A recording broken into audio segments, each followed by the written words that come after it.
Kemudian mereka bilang mereka mengalami Holocaust di Eropa, never again. Mereka bilang bahwasanya mereka nggak mau lagi untuk dibunuh. Mereka akhirnya punya ide. Theodor Herzl bilang der Judenstaat, kita harus punya sebuah negara Yahudi yang baru. Setelah itu kemudian mereka out of nowhere tiba-tiba minta tanah yang sudah ada orangnya di situ. Apapun alasannya ya Mas ya, kita bisa argue tentang alasan legal tentang siapa yang punya tanah itu. Contoh misalnya sebelum saya masuk kepada alasan logis, contoh ya, ada satu meme yang menarik yang dibuat oleh orang-orang Irlandia. Jadi dia seolah-olah gini, ada orang Inggris tiba-tiba diketok pintunya sama seorang perempuan. Dia perempuan ini berlogat Itali. Berlogat Latin. Terus dia bilang, kamu yang punya rumah ini? Oh ya tentu saja. Udah berapa lama kamu tinggal di sini? Ya dari zaman kakek saya tinggal di sini. Nah kalau gitu kamu sekarang tinggal sama siapa? Ya kebetulan saya belum menikah. Sendiri. Itu membuat kami lebih mudah, dia bilang. Nah, kenapa? Ini mulai sekarang jadi punya saya. Loh kok bisa gitu? Karena dulu Romawi pernah menguasai Inggris. Jadi ini adalah rumah saya. Analoginya seperti itu. Analoginya. Dan saya adalah keturunan Romawi, kata dia. Nah pertanyaan berikutnya, kalau kita mau argue, siapa yang kemudian jamin dia adalah keturunan orang-orang yang dulu pernah tinggal di sana? Bahkan ada orang-orang yang mengatakan bahwasanya hampir sebagian besar orang-orang Yahudi yang dulu pernah tinggal di sana itu masuk Islam. Masuk Islam dan akhirnya tinggal di situ. Akhirnya mereka lah penduduk lokal sebenarnya. Walaupun betul ada orang-orang dari negeri-negeri yang lain. Tapi argue tentang history, kita bisa argue di situ, tapi kita mau bahas tentang logis. Logisnya begini. Ada pernah orang yang bilang sama saya, Ustadz, tapi kan Ottoman sudah kalah ketika Perang Dunia Pertama. Maka secara sah itu berdasarkan hukum perang itu adalah tanahnya mereka karena mereka sudah ambil. Saya bilang betul, tapi masalahnya gini, taruhlah misalnya gini, Cina menjajah Indonesia, taruhlah. Kenapa harus Cina sih? Ya karena saya orang Cina misalnya. Cina menjajah Indonesia, lalu Indonesia kalah tentaranya. Lalu kemudian Cina mengumumkan, mulai dari sekarang ini Indonesia saya hapuskan, NKRI nggak ada lagi. Karena saya sudah menang, NKRI nggak ada. Mulai dari sekarang semuanya adalah diatur oleh misalnya RRC, Republik Rakyat Cina. Tiba-tiba ada tentara Cina datang ke rumah saya. Oh dia bilang mulai dari sekarang ini rumah saya. Saya bilang enggak, ini rumah saya. Loh dia bilang enggak, ini sekarang sudah dikuasai Cina. Bodoh amat, ini udah rumah saya. Dan saya sekarang sekeluarga di sini. Lalu kemudian dia bilang, mana suratnya? Ya ini suratnya. Dia bilang ini nggak berlaku lagi. Mulai dari sekarang ini punya Cina. Enggak, ini punya saya. Terus dia bilang ini istrimu juga punya kami. Enggak, ini punya saya, istri saya. Terus dia bilang enggak, ini secara sah punya kami. Ya udah kalau gitu saya ngelawan aja.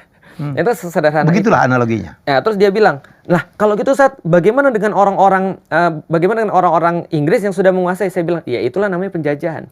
Penjajahan itu adalah ketika ada orang datang ke tempat satu tanah, yang tanah ini nggak kosong, sudah ada orang tinggal di situ, sudah ada orang apalagi udah beratus-ratus tahun di situ, tiba-tiba dia mengklaim ini tanah dia, itulah penjajahan. Itulah yang namanya kolonialisme. Itu secara logis. Oke, luar biasa penjelasannya. Jadi kalau debunking hoax, habis tuh Israel tuh. Karena mereka negara yang dibangun atas hoax. Jago banget ya. Iya, jago mereka. Tapi mereka punya penentu keputusan di seluruh dunia. Dan apa ya? Memang tidak bisa tidak kita harus akui. Memang mereka adalah bangsa pilihan Tuhan yang mereka memang punya keistimewaan. Dan keistimewaan mereka adalah ulet dan ada satu yang katanya yang menjadi dan pintar.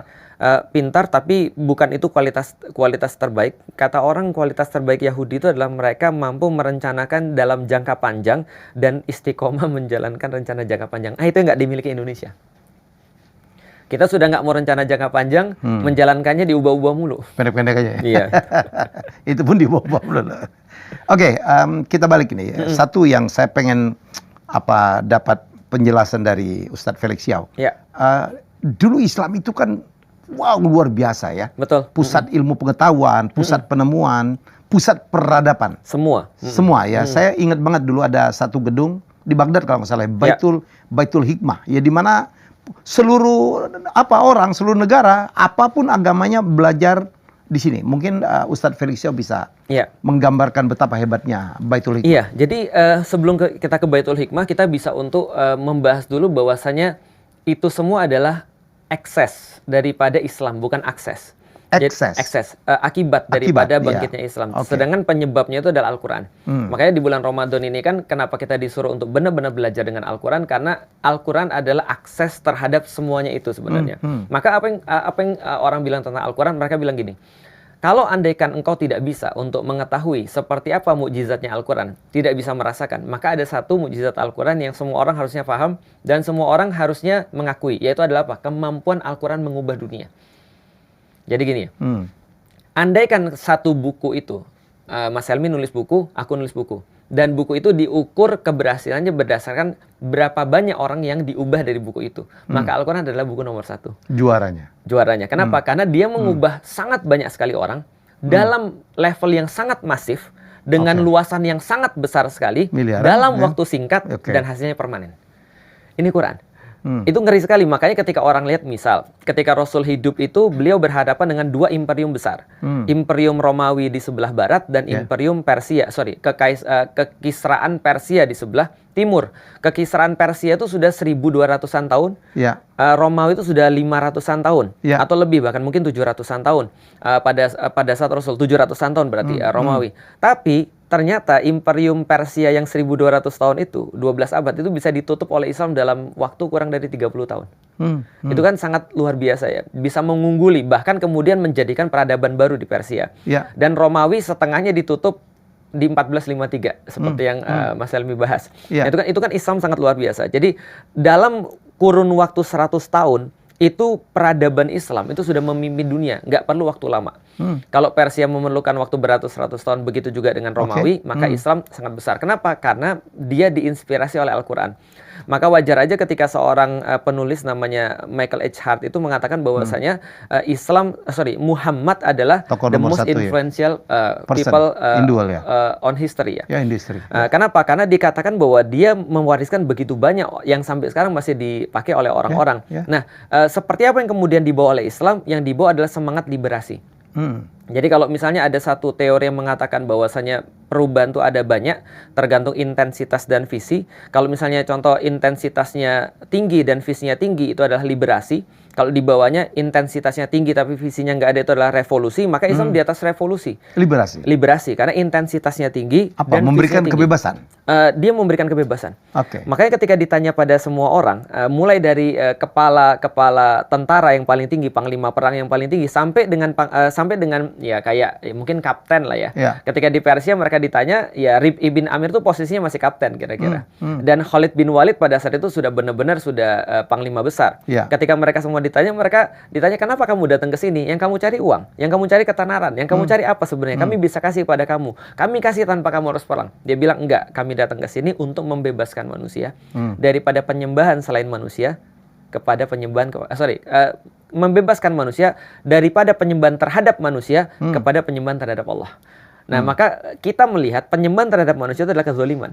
Maka kita pengen membebaskan supaya mereka menyembahnya kepada Allah. Itu adalah semangatnya Islam. Nah, maka Islam tersebar sampai kemudian begitu luas sekali, termasuk sampai di Persia. Nah, akhirnya ketika masa kepemimpinan waktu itu adalah kekhilafan Abbasiyah. Waktu itu Abbasiyah mulai memindahkan ibu kotanya ke Baghdad. Nah, di Baghdad itulah dibuat Baitul Hikmah.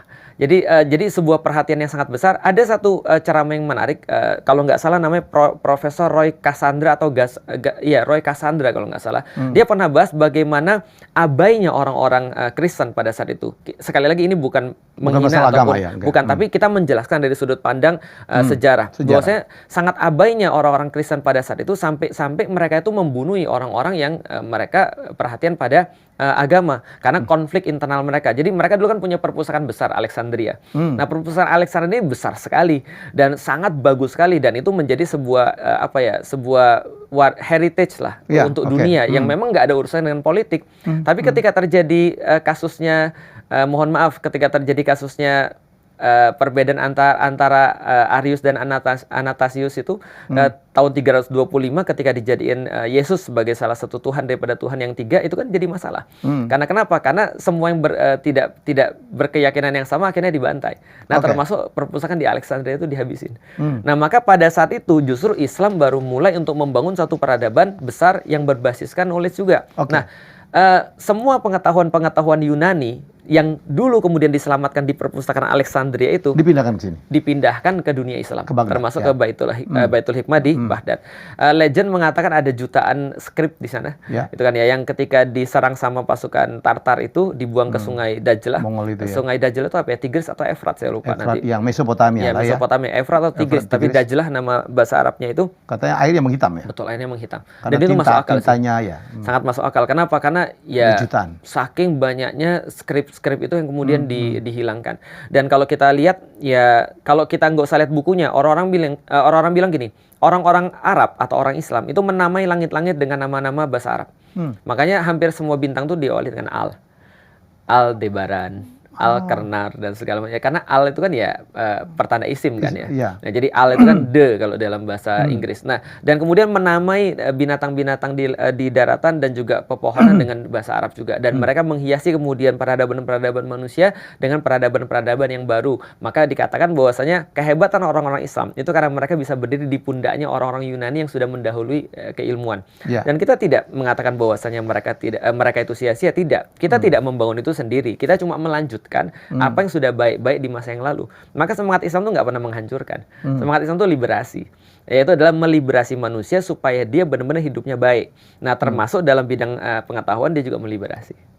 Oke, menarik ya. Menarik, sangat menarik sekali. Kalau kita mundur ya, sebelum bawakan banyak orang mengatakan penghancuran Baitul Hikmah yang membuang jutaan buku dan transkrip ke skrip ke sungai itu. Ya, setelah itu Islam mundur ya. Sebenarnya Islam mundur secara keilmuan. Secara keilmuan, ya dia sudah mulai, dia minimal sudah mulai stagnan ya. Karena kalau kita lihat sejarah peradaban Islam tahun 600-an, mungkin pasca 632 Rasulullah wafat, itu masih naik tuh, grafiknya masih naik. Kalau kita mau katakan grafik naik itu batasannya apa? Gampangnya gini lah, ekspansi wilayah. Karena ekspansi wilayah kan menandakan bahwa kesehatan daripada sebuah negeri ya, itu kan ekspansi wilayah. Maka kita bisa bilang kayaknya Indonesia tuh nggak serius karena wilayahnya malah menyurut gitu kan. Jadi gitu. Nah, jadi kalau ini kan ekspansi kalau dia sehat. Nah, 600-an 32 dia masih ekspansi. Sampai kemudian kekhilafahan Khulafaur Rasyidin selesai, khilafah Umayyah itu masih ekspansi tuh. Dari tahun 600-an sampai dengan tahun 750 itu masih ekspansi. 750 sampai dengan hancurnya Baghdad itu 1258 itu tetap masih ekspansi. 1258 yang menarik lagi adalah ketika itu digantikan dengan kekhilafan Abbasiyah di Kairo, itu masih ekspansi, Mas. Masih naik lagi, masih secara wilayah masih naik. Sampai kemudian tahun 1638 ya kalau nggak salah, Battle of Wina ya. Nah, itu baru setelah itu nggak ada ekspansi lagi. Jadi sebenarnya ekspansi itu masih sampai zamannya Utsmani, terkhusus zamannya Muhammad Al-Fatih. Ya, jadi sebenarnya sampai Muhammad Al-Fatih. Nah, dari situ tuh mulai mesinnya mati sampai kemudian Sulaiman Al-Qanuni. Setelah Sulaiman Al-Qanuni turun. Apa penyebabnya, Ustaz? Penyebabnya menurut para ulama adalah sebab kebangkitan Islam itu akan sama seperti sebab kemunduran Islam. Maka kalau kita bahas bahwasanya sebab kebangkitan Islam itu adalah karena Al-Quran, maka sebab kemunduran Islam juga karena Al-Quran. Karena orang-orang ninggalin Al-Quran. Jadi kita bisa lihat contoh ya di tahun 1500, 1600 ketika revolusi industri itu menggema di Barat, lantas kemudian orang-orang Islam itu jadi apa ya? Mereka jadi ikut-ikutan. Jadi mereka nggak siap untuk menghadapi ini. Nah, sehingga mereka mulai bingung bahwasanya agama bisa nggak untuk menyelesaikan permasalahan-permasalahan kehidupan. Nah, mereka melihat Barat. Ternyata Barat maju itu karena meninggalkan agama. Karena Renaissance kan sebenarnya meninggalkan agama. Mereka memisahkan antara agama dan kehidupan setelah mereka pikir 600 sampai 800 tahun mereka kecewa dan trauma dengan agama. Maka sampai muncul satu pepatah, gantung raja yang terakhir menggunakan usus pendeta yang terakhir. Ya, salah satu film yang kita bisa gambarkan untuk melihat kejadian itu adalah kan Robin Hood. Robin Hood kan punya teman namanya Little John. Nah, Little John itu kan bukan Little John, ada satu pendeta, Tucker kalau nggak salah ya. Nah, pendeta ini kan adalah pendeta yang dalam tanda kutip membelot dari gereja. Karena waktu itu gereja mendukung landlord untuk memberikan sesuatu perlakuan-perlakuan yang nggak baik terhadap proletar pada saat. Nah, sehingga Robin Hood muncul sebagai pembela-pembela para proletar. Nah, Barat itu dibangun atas konstruksi masyarakat yang seperti itu. Maka ketika terjadi Renaissance, mereka bilang berikan raja hak raja, berikan Tuhan hak Tuhan. Maka jangan dicampurkan. Dari situ muncul konsep-konsep kehidupan sekuler. Nah, orang-orang Muslim ketika melihat mereka maju, mereka jadi jengah. Kenapa? Karena mereka belum siap. Di saat yang sama mereka banyak sekali meninggalkan Al-Quran. Mereka tidak lagi mempelajari bahasa Arab. Mereka tidak bisa menyelesaikan permasalahan-permasalahan duniawi dengan Islam. Lalu kemudian dipikir perlu nggak sih Islam dalam kehidupan kita? Akhirnya Islam ditinggalkan, hancurlah habis. Bukannya karena itu, Ustaz. Saya dengar, ya saya nggak perlu sebut namanya. Dulu kemunduran Islam itu karena justru orang-orang Islam itu diminta lebih fokus belajar Al-Quran, tidak mempelajarin ilmu-ilmu dunia, gitu. Kalau ini gimana? Di dalam Islam tidak ada dikotomi ilmu dunia dan ilmu akhirat. Malah kemudian kalau kita lihat di awal-awal kemunculan Islam, orang-orang tuh semuanya itu adalah multi talenta, polimat. Jadi contoh misalnya ya, Ibnu Al-Haisami itu adalah seorang ulama. Selain daripada seorang yang sangat pintar di dalam permasalahan bangunan, arsitektur, dan juga pengobatan mata, kan itu kan ya. Misalnya lagi, contoh misalnya Al-Jazari itu juga seorang ulama juga. Bahkan ada banyak sekali ilmuwan-ilmuwan sains yang mereka menulis kitab-kitab fikih. Jadi itu tidak terbedakan sama sekali. Nah, artinya kalau kita lihat lagi di awal-awal Islam, maka kita katakan Al-Quran adalah suatu kitab yang menginspirasi orang. Dari awalnya orang-orang itu ignorance banget tentang masalah-masalah dunia, menjadi sangat perhatian dengan masalah dunia. Kenapa? Karena orang-orang yang memperhatikan Al-Quran itu akan berpikir begini, bahwasanya kemampuanmu untuk bisa peduli dengan dunia dan benar-benar menjadikan dunia ini sebagai ladangmu itu sangat berpengaruh pada akhiratmu. Nah, justru ketika Al-Quran ditinggalin, pemahamannya ini hilang jadinya. Yang lebih tepat mungkin ini, Mas, yang pernah saya baca yang mungkin agak mirip adalah pengaruh filsafat-filsafat terhadap Islam. Nah, sehingga akhirnya para filsuf-filsuf ini yang ketika datang dari Yunani, dari India, dari manapun, yang akhirnya menjadikan orang Muslim itu membedakan bahwasanya kalau mereka peduli dengan dunia, mereka nggak usah peduli dengan akhirat. Dan kalau mereka peduli dengan akhirat, mereka jangan urusan dengan dunia. Akhirnya muncul banyak dikotomi gitu ya. Dikotomi. Akhirnya dunia nggak bisa diselesaikan. Gitu. Makanya aku lihat sekarang nih, misalnya contoh ya, kalau kita bawa ke zaman sekarang, aku selalu bilang pada orang-orang Muslim, hati-hati ya, kalau kalian menjadi seorang Muslim dan gak ada yang berubah pada kehidupan kalian, itu kalian salah belajar agama. Contoh, ada orang Muslim, lalu kemudian dia dibilang, kenapa kamu nggak bisa untuk achieve sesuatu yang lebih besar daripada yang lain, atau nggak sesuatu yang memorable, monumental dan segala macam. Dia bilang, udahlah Ustadz, itu semua sudah ditakdirkan oleh Allah. Nah, ini pemahaman hasil filsafat ini yang keliru. Padahal sebenarnya kalau dia yakin bahwasanya Allah tuh menakdirkan sesuatu termasuk rezeki dia lebih bersemangat daripada orang-orang yang justru nggak paham tentang takdir. Lucunya kita nggak gitu. Saya sering bilang sama orang gini, Zuckerberg itu nggak percaya dengan akhirat. Yakin saya. Nggak usah Zuckerberg lah. Orang-orang muda tuh biasanya senang nonton komik, baca komik, One Piece misalnya. Itu yang nulis namanya Eiichiro Oda. Oda Sensei itu dikasih tau orang, tidurnya cuma 3 jam sehari, Mas. 3 jam sehari, selain itu baca komik. Katanya liburnya cuma hari Jumat kayaknya. Mungkin mau Jumatan dia ya, mungkin. Tapi nggak tahu lah, dia cuma libur 1 hari dalam 1 pekan. Dan saking tingginya dedikasi orang-orang Jepang terhadap komik, itu ketika nulis besok minggu depan libur itu aib. Bagi orang-orang komik, dan sedih dong kita kalau misalnya ada yang libur kan komik kan gitu kan ya. Nah, tapi coba kita bayangin, Eiichiro Oda tuh nggak ngejar akhirat. Dia nggak ngejar menjadi hamba Allah yang soleh, nggak. Ibadur Rahman, surga apalagi dia nggak. Dia cuma mikir dunia aja. Tapi etos kerjanya kayak gitu. Elon Musk misalnya, dia bilang, kalian mengharapkan dari 40 jam sepekan terus bisa mengubah dunia. Itu kalian artinya nggak masuk akal. Nggak ada yang bisa mengubah dunia dari 40 jam per pekan. Nah, itu kan harus dimiliki oleh orang Muslim sekarang. Dan pernah dimiliki orang Muslim pada zaman lalu. Bagaimana kita melihat ulama-ulama dulu ngopi karena nggak mau tidur. Jadi kopi itu dijadiin minuman ulama. Sampai diharamkan oleh orang-orang Kristen kan itu kan ya, karena itu adalah minumannya orang Muslim kata mereka. Orang Muslim minum kopi untuk supaya nggak tidur, supaya apa? Supaya bisa belajar. Supaya bisa menguasai dalam tanda kutip duniawinya mereka. Maka di dalam Islam sebenarnya ada pemahaman yang benar adalah siapapun yang duniawinya itu kalah, berarti dia sudah melalaikan fardu kifayah. Bukankah juga perintah Allah bahwa kita harus balance ya antara... Bukan hanya balance, tapi lebih kepada gini, akhirat itu soalan duniamu. Lu gagal di dunia, lu gagal di akhirat. Sederhana itu. Sesederhana. Jadi kita nggak pernah balance dalam dunia dan akhirat memang, karena kita tuh tujuan kita di akhirat. Tapi kita tahu akhirat ini dunia urusannya nih. Karena kita nggak mungkin. Sebelum akhirat kita harus melalui dunia dulu. Betul. Kata Allah kan, wabtagi fima atakallahu darul akhirah. Carilah sebanyak-banyaknya karena tujuanmu itu adalah di akhirat. Wala tansa nasibaka minad dunia. Tapi jangan lupa kamu sekarang di dunia. Nah, untuk dapat itu kamu harus kuasai ini dulu. Menarik lagi kata ulama gini, Mas. Cukup dikatakan berdosa ketika kita sebagai orang Muslim tidak berbuat semaksimal orang-orang yang bukan Muslim dalam mencari dunia. Artinya apa? Kalau misalnya contoh kita melihat ada orang-orang dalam kasus misalnya Mas Helmi, ada orang-orang yang bukan Muslim, mereka begitu hebat dalam mengelola media, begitu profesional dalam mengelola media, begitu detail dalam mengelola media. Kalau kita orang Muslim nggak ada orang kayak gitu, kita semua dosa. Karena itu fardu kifayah. Fardu kifayah. Iya itu. Nah, itu semangat orang-orang zaman dulu. Makanya nggak heran kalau mereka bisa. Jadi gitu. Ustaz Felix, jadi itu kekeliruan sikap itulah ya, yang akhirnya menyebabkan hancur. Kita lihat pemenang Nobel, Muslimnya tuh sedikit banget. Betul. Kalau kita lihat top 100 richest gitu ya, orang terkaya dunia pun orang Muslimnya sedikit banget. Ya rata-rata ya orang yang non-muslim, bahkan yang agnostik yang nggak punya agama. Ada Islam pun tapi tidak Islami. Gitu kan. Itu lain lagi. Ya, itu kan juga ya sesuatu yang perlu menjadi sebuah autokritik ya. Ya, autokritik untuk kita. Jangan marah gitu ya. Kita nggak boleh marah tentu saja. Tidak boleh marah. Wah ini itu.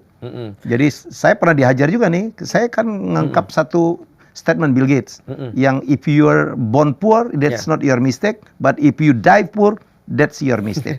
Masuk akal. Ya kan kalau tua nggak kaya artinya kan kita udah diberi kesempatan. Ini terkenal saya, ini kalimat motivasi. Yang Mas Helmy ngajarkan orang dunia. Yang penting itu masuk surga atau enggak akhirat.